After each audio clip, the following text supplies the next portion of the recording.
There are quite a few persona settings that you have access to. Let's check that out.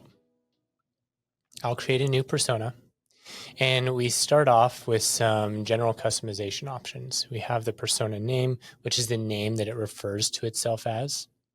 We can add an image. We can change the color. The color is really just used for organizational purposes.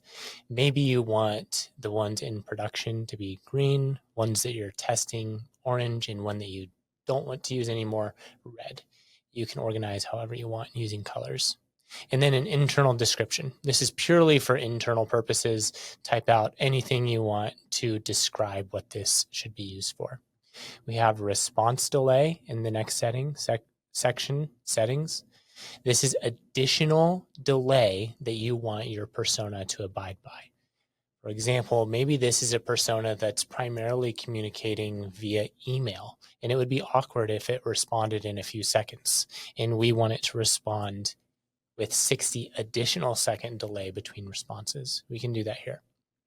The frequency of how often you want it to make typos.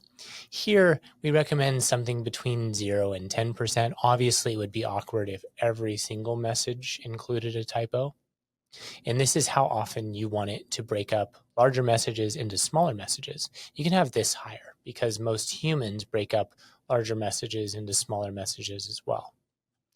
How to respond is where you put extra clarifying instructions on how you want it to respond. For example, maybe you want this persona to be able to speak any language, and maybe you want it to speak in a relaxed tone without seeming like an assistant and not be exclamatory.